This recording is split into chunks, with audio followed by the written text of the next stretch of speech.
How did you, Uno, reverse your family's rules? The curfew was 8 p.m., not 8:15, not 8:05, not 8:01, 8 o'clock exactly, or the basement door would already be open when I got home. My father standing beside it with his arms crossed and that expression on his face. The one that said he was disappointed but not surprised. The one that made it clear this was my fault for not planning better, for not leaving work early enough, for not anticipating traffic or weather or any of the 1,000 things that could make someone 3 minutes late. None of it mattered. Late was late, and late meant consequences. I spent my first night in the basement when I was 19. Came home at 8:07 after my shift at the coffee shop ran long because someone called in sick and my manager begged me to cover.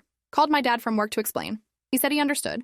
Said we'd talk when I got home. I actually believed him. Thought maybe this once he'd see reason. Recognized that I was being responsible by helping my employer. Being a good employee? The kind of daughter he'd raised to have a strong work ethic and sense of duty. I drove home feeling relieved that we'd avoided a conflict. Pulled into the driveway at 8:07. Dad was waiting on the porch. Pointed to the basement door without saying a word.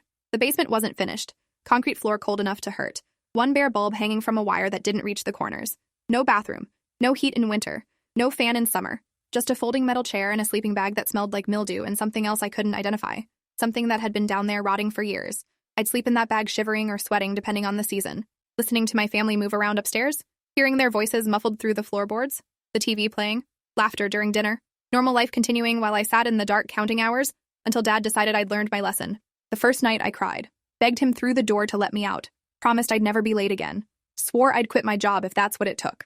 He didn't respond. Just walked away while I pounded on the wood until my hands hurt. Mom came down once with a bottle of water and a granola bar. Set them on the stairs. Told me this was for my own good. That I needed to learn that actions had consequences.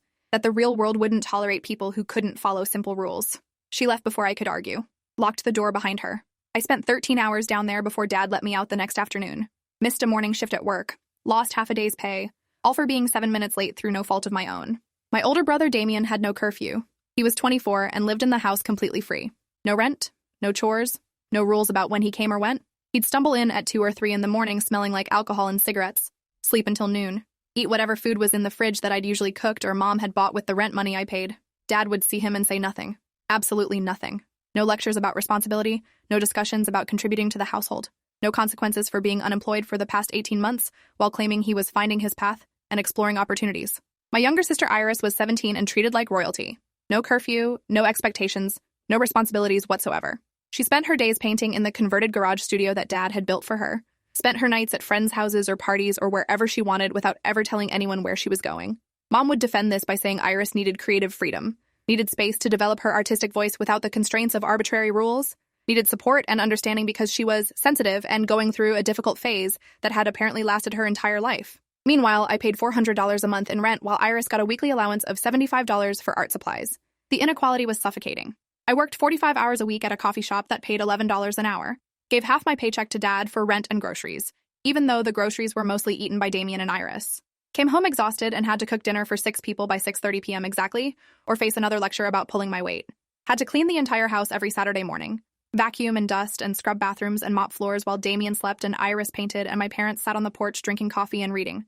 If I complained, Mom would say I was being selfish, that I should be grateful they let me live here at all, that plenty of parents kicked their kids out at 18 and I was lucky mine were so generous. But the real poison wasn't the rules themselves. It was watching those same rules disappear for everyone else. Damien could leave dishes in the sink for 3 days and nobody said anything. Iris could skip her weekly chore of taking out the trash and Mom would make excuses about her needing to finish a painting. Dad would literally step over the vacuum cleaner I was pushing to tell me I'd missed a spot under the couch. The hypocrisy was so blatant, it felt like gaslighting. Like they were daring me to call it out just so they could tell me I was imagining things, that I was being paranoid and difficult and ungrateful for everything they'd done for me. I tried talking to them about it once. Sat everyone down and calmly explained how unfair the system was. Used specific examples, asked why I had different rules than my siblings. Dad said it was because I was the oldest and needed to set an example. I pointed out that Damien was older than me. Dad said Damien was going through a transitional period and needed support, not pressure. I asked when that transitional period would end. He didn't answer. Mom said I was being divisive, trying to turn the family against each other, making everything about me when it wasn't. That conversation ended with Dad sending me to the basement for being disrespectful.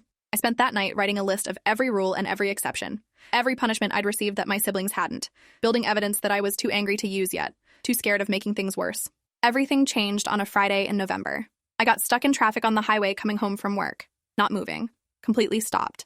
Watched the clock on my dashboard tick from 7:43 to 7:51 to 7:58. Called Dad at 7:55 to explain the situation, Told him I'd left work on time, but traffic was backed up from an accident. He could probably hear the frustration in my voice, the fear, the anticipation of what was coming. He listened silently while I explained. Then he said, "Rules are rules, Meredith, you know that," and hung up. I sat in my car watching the clock hit 8 o'clock while still 3 miles from home. Started crying. Not because I was going to the basement, because I finally understood that nothing I did would ever be good enough, that the system wasn't designed to be fair. It was designed to keep me controlled. I got home at 8:17, parked in the driveway and sat in my car for a minute trying to compose myself. Dad came out of the house, walked to my window, knocked on the glass. I rolled it down and he said, "Basement. Now." I asked if we could talk about this. He said there was nothing to talk about. I was late. Late meant consequences.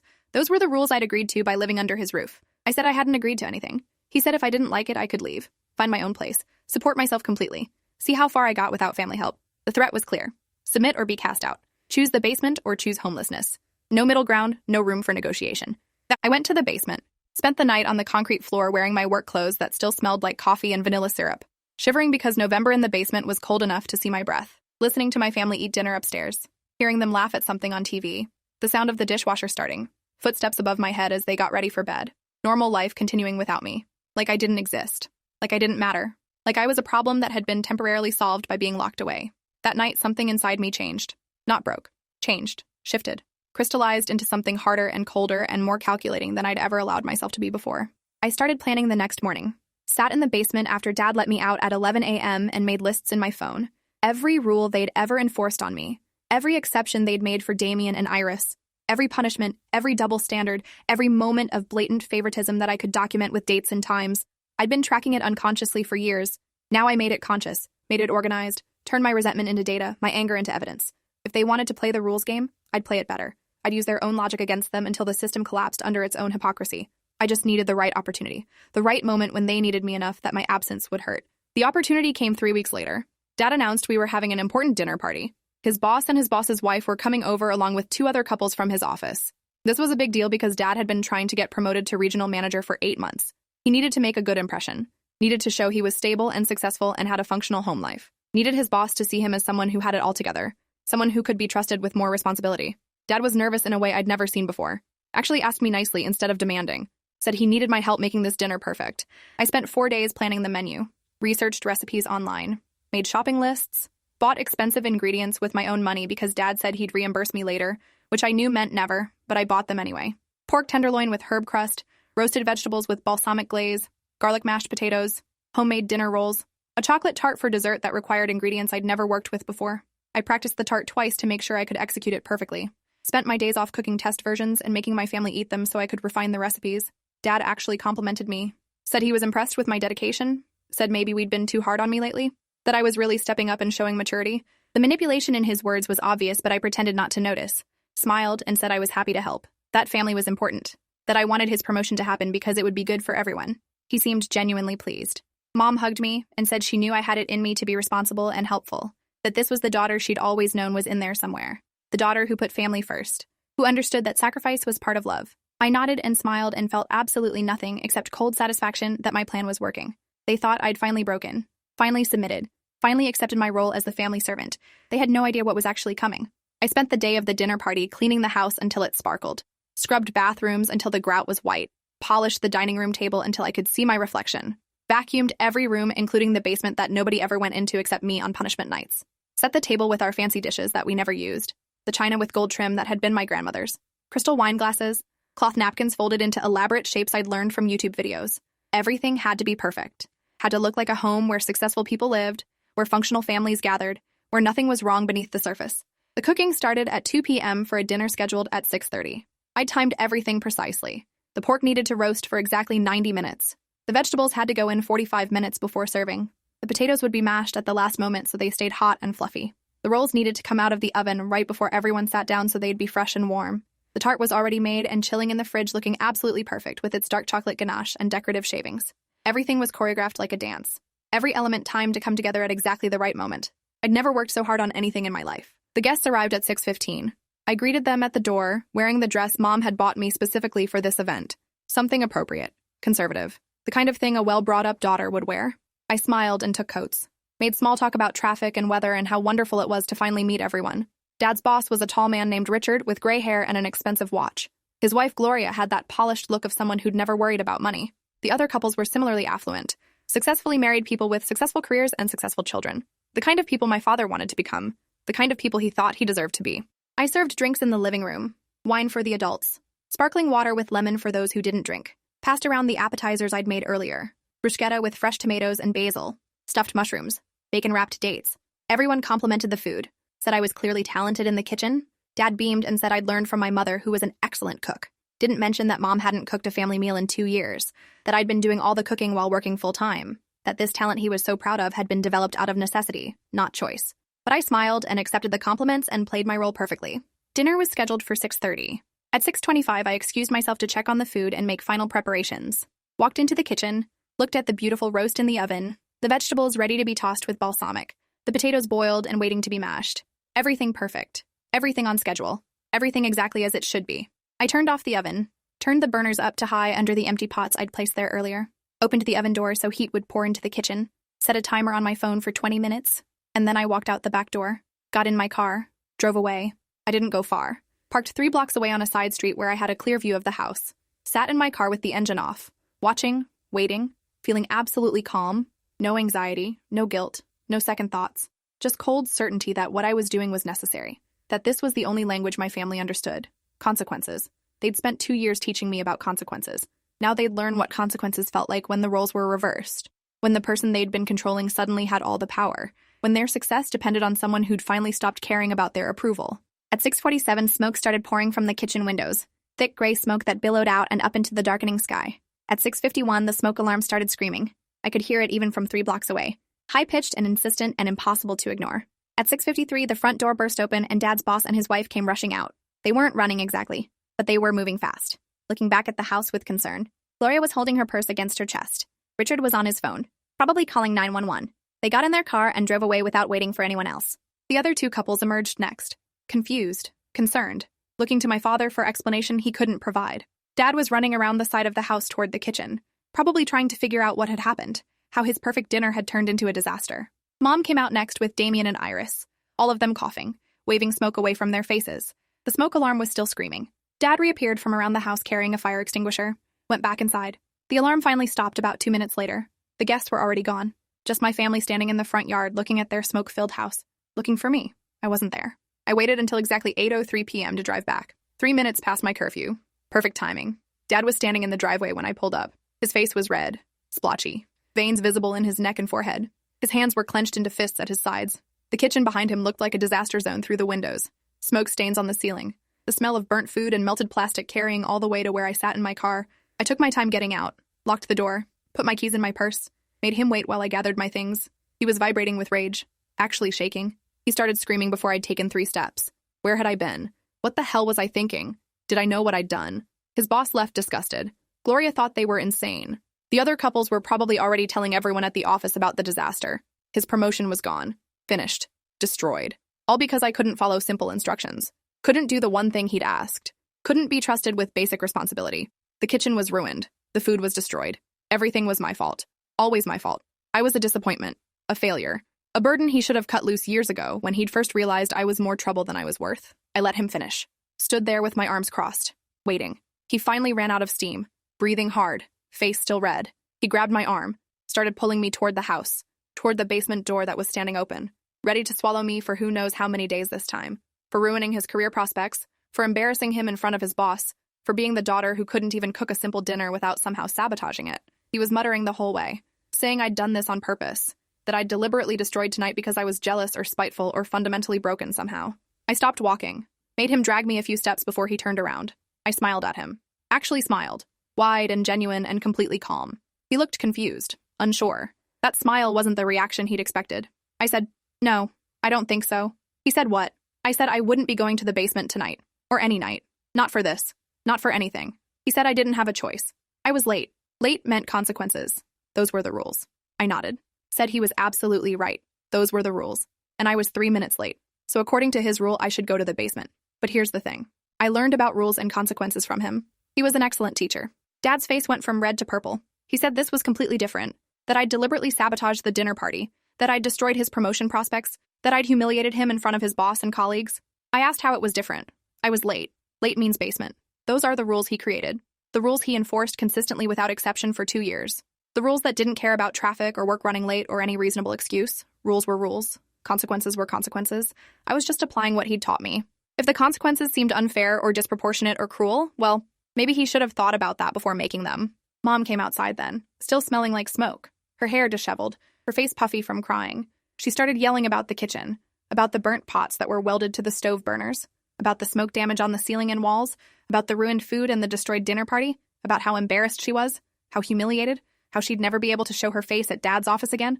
How could I do this to them? How could I be so selfish and vindictive? What had they done to deserve a daughter like me? She was crying now, real tears streaming down her face, the manipulation tactic she'd perfected over years of guilt tripping. I pulled out my phone, opened my notes app, started reading. Every rule they'd enforced on me over the past 2 years, with dates, with times, with specific incidents, the curfew violations, the basement punishments, the rent I paid while Damien paid nothing, the chores I did while Iris did nothing, the dinners I cooked, the cleaning, the endless stream of responsibilities and punishments and double standards. I'd documented everything. 2 years of evidence laid out in chronological order. Numbers don't lie. Statistics don't care about feelings. The data showed exactly what they'd been doing. The systematic mistreatment they'd normalized by calling it discipline and responsibility and life lessons. I showed them the spreadsheet I'd created, color-coded, with formulas calculating the financial inequality. I'd paid $4,800 in rent over 2 years. Damien had paid $0. I'd bought groceries worth approximately $3,000, most of which Damien and Iris ate. I'd cooked 740 dinners, cleaned the house 104 times, been to the basement 43 nights for a total of 687 hours, missed 17 days of work, lost approximately $1,200 in wages because I couldn't leave the basement when I had shifts. The numbers were devastating, undeniable. Mathematical proof of abuse dressed up as family values. Mom said I was twisting things, making it seem worse than it was, taking everything out of context. I asked what context made it okay to lock your adult daughter in a basement for being minutes late. What context justified charging her rent while her older brother lived free? What context explained why I had a curfew at 21 while my 17-year-old sister had none? She couldn't answer, just stood there opening and closing her mouth like a fish. Dad tried to take my phone. I pulled it back. Told him if he touched me or my property, I'd call the police. That everything I'd just shown them was documented, saved, backed up to cloud storage. Evidence of systematic abuse that I'd been too scared to report, but wasn't scared anymore. Damien came out to see what the screaming was about. He looked terrible. Hair messy from sleep even though it was only 8 at night, wearing sweatpants and a stained t-shirt, the uniform of someone who'd given up on life but was comfortable doing it. I turned to him, asked him point blank why he didn't have a curfew, why he didn't pay rent, why he never cooked or cleaned or contributed anything to the household. He said that was different. He was going through a hard time. He needed support while he figured things out. I asked how long he'd been figuring things out. He said that wasn't fair. I said 18 months unemployed wasn't hard times. It was mooching. As I asked him what he was doing with his days. He said looking for work, networking, building skills. I asked what skills. He couldn't name any. I asked what networking looked like. He said I wouldn't understand. I asked him to explain it to me. He said I was being hostile. I said I was being curious. He said I was attacking him. I said I was asking questions. He went quiet, looked at Dad for backup. Dad was still processing what I'd shown them, still trying to figure out how to regain control of a situation that had completely escaped his grasp. The daughter who'd been obedient through fear had suddenly revealed herself to be something else entirely. Someone calculating, someone strategic, someone who'd been documenting everything while planning revenge. Iris came out next, wrapped in an oversized cardigan that probably cost more than my monthly rent. She looked between everyone's faces trying to assess the situation, started defending Mom and Dad without knowing what she was defending, said I was being dramatic, that I always blew things out of proportion, that Mom and Dad were just trying to help me grow up and be responsible, that I should be grateful instead of angry. I asked her what she knew about responsibility, about paying rent or working 45 hours a week or cooking dinners or cleaning houses. She said that wasn't the point. I said that was exactly the point. She'd never experienced any of the rules I had, never been held to any standard, never faced any consequences. I asked her about her curfew. She said she didn't need one. I asked why. She said she was trustworthy. I asked if I wasn't. She said I'd proven tonight that I wasn't. I asked if she'd been to the basement even once in her life. She said no, but that was different. I asked how. She said she never gave them a reason. I pulled up my spreadsheet again, showed her the 43 times I'd been locked down there. 27 of those times I was between 0 and 10 minutes late. 11 times I was between 10 and 30 minutes late. 5 times I was more than 30 minutes late. Every single one had a documented reason. Traffic, work running over, car trouble, weather. Not one was because I was partying or being irresponsible. Just normal things that happened to everyone. But only I got punished. Iris went pale. I think reality was hitting her for the first time. She'd always known I was treated differently, but she'd never thought about what that meant. Never considered that the system benefiting her was destroying me. Never questioned why she got freedom while I got control. She said quietly that she didn't know it was that bad. I asked what she thought happened when I didn't come home for days. She said she figured I was staying with friends, being rebellious. She never imagined I was locked in the basement. Never occurred to her that our parents would do something like that. Mom had told her I was choosing to stay away to punish them. Choosing the basement over family time because I was too proud to apologize. The manipulation went deeper than I'd even realized. Mom had been lying to Iris about me for years, creating a narrative where I was the problem child, the difficult one, the one who made everything harder than it needed to be. Iris had believed it because why wouldn't she? Mom was her mother. Parents didn't lie about things like that. Parents didn't gaslight one child while favoring another, except ours did. And now Iris was standing there realizing she'd been complicit in my abuse, not because she was cruel, but because she'd been deceived into thinking it was normal, thinking I deserved it, thinking my punishment was my choice. Dad finally found his voice, said I was being manipulative, holding them hostage emotionally, twisting everything to make myself look like a victim when really I was just ungrateful. I'd had a roof over my head, food to eat, parents who cared about my future. So I had some rules. So what? Everyone had rules. That's what family was. That's what structure looked like. I was making them sound like monsters when they'd only ever tried to help me, tried to prepare me for the real world, which was much harsher than anything they'd ever done. If I couldn't handle a little discipline, then I'd never survive out there on my own. I laughed. Couldn't help it. The absurdity was too much. Called locking someone in a basement discipline. Called systematic financial exploitation and emotional abuse structure. Called cruel and unusual punishment preparation for the real world. I asked him if his boss locked him in basements when he was late to meetings, if his company charged him rent to work there, if real-world consequences included taking away someone's freedom and dignity for minor infractions. He said that was different. I said everything was different when it happened to him, when he was the one being hurt. But when he was the one doing the hurting, it was justified, necessary, for my own good.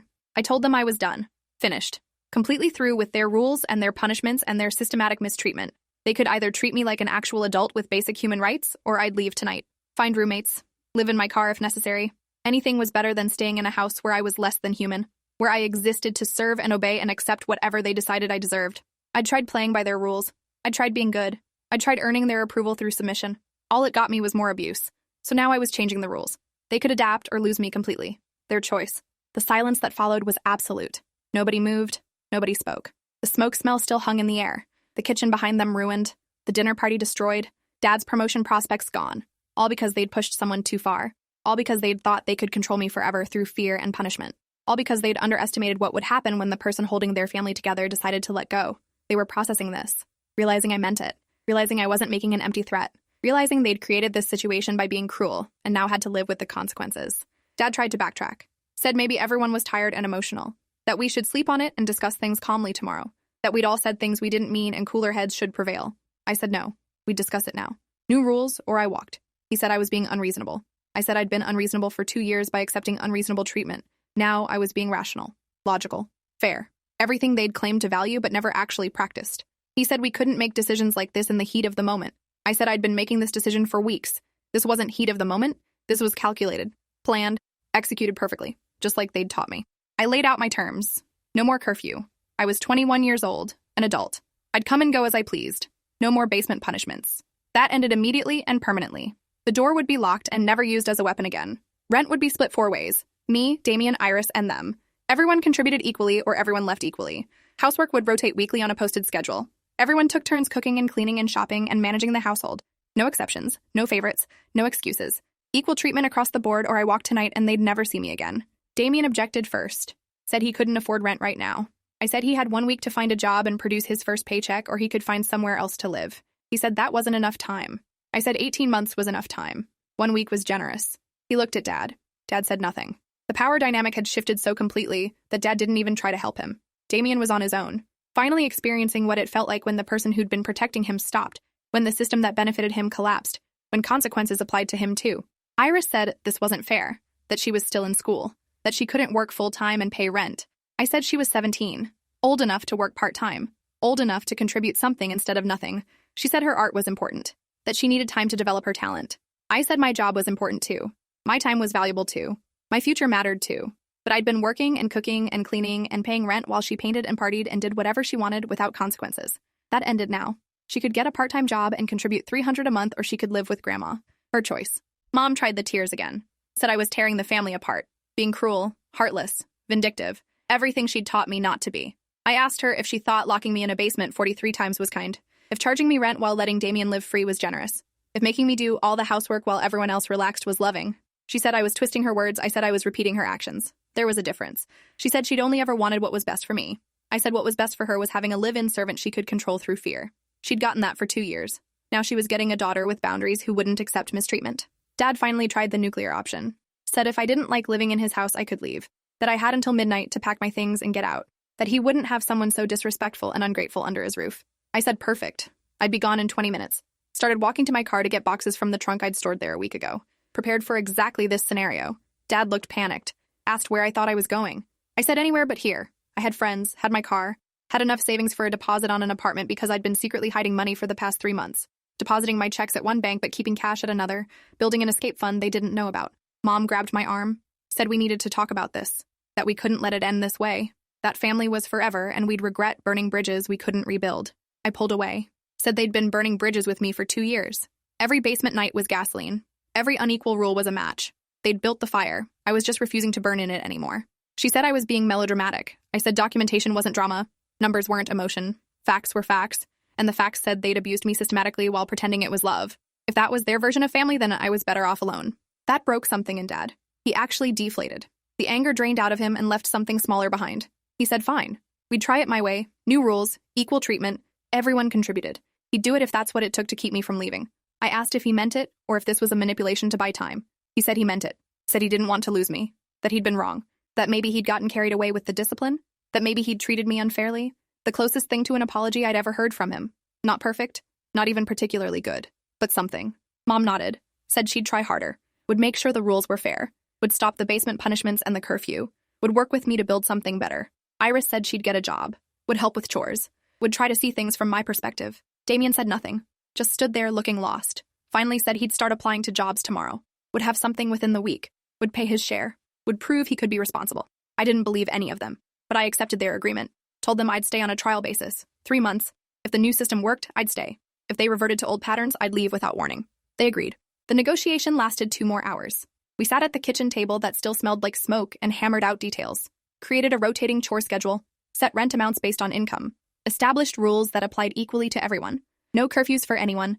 No punishments that involved locking doors or restricting freedom. Everything would be discussed. Everything would be democratic. Everything would be documented so there could be no disputes later about who agreed to what. I created a shared document we could all access. A family constitution, essentially. Rules we'd all follow or all face consequences from. By midnight, we'd signed it. Literally signed it. I printed copies. Made everyone write their name and date it. Posted one on the fridge. Kept one in my room. Uploaded a PDF to cloud storage. This wasn't just an agreement. It was a contract. Evidence that they'd acknowledged the problems and committed to change. Protection against future gaslighting. Proof I could point to when they inevitably tried to tell me I'd imagined the old system. That things had never been that bad. That I was exaggerating. The signed document would remind them that they'd admitted to everything. The next morning felt strange. I woke up at 9 a.m. for the first time in 2 years. Came downstairs in my pajamas.